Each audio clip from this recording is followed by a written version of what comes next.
आमच्या मानमध्ये 166 टँकर दिवसाला लागायचे। म्हणजे 6 महिन्याचा हिसाब केला आणि मागच्या 3 वर्षातला हिसाब केला तर 100 कोटीपेक्षा जादा नुसतं एका तात्पुरत्या उपाययोजनेसाठी पैसे गेले शासनाचे।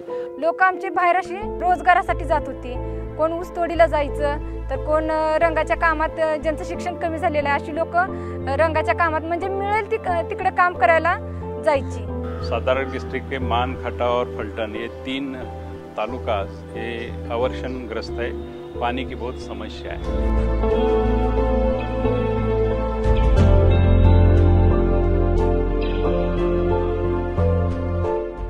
नमस्कार, मी हनुमंत संभाजी जगदाळे।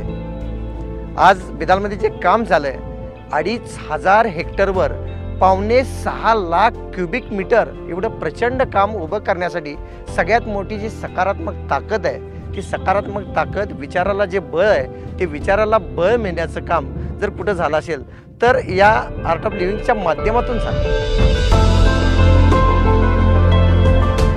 वयोवृद्ध अगदी 70-80 वर्षाच्या लोकांपर्यंत आमच्या गावातल्या लोकांनी श्रमदान केलं।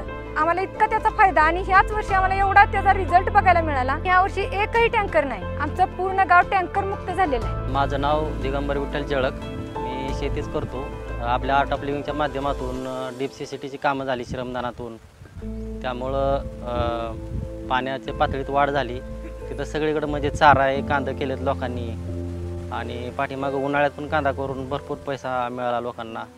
आज आर्ट ऑफ लिविंग ने कम्युनिटी मोबिलाइजेशन में बहुत बड़ा काम किया है सातारा ज़िले में, और सब लोग एक साथ आए हैं, कम्युनिटी मोबिलाइज हुई है। जिन जिन गांवों में भी आर्ट ऑफ लिविंग ने काम किया है तो आपसी झगड़े लोगों के बीच में जो होते थे वो सब भूलकर सौहार्द से लोगों ने काम करना शुरू किया है। केवल एक आध्यात्मिक उत्थान तक आकर आर्ट ऑफ लिविंग का काम नहीं रुका है, बल्कि उसके आगे आकर सातारा के जो ऐसे स्थान हैं जो बहुत दुष्काल प्रभावित हैं उन स्थानों पर उन्होंने वाटर कंजर्वेशन के बहुत महत्वपूर्ण काम किए।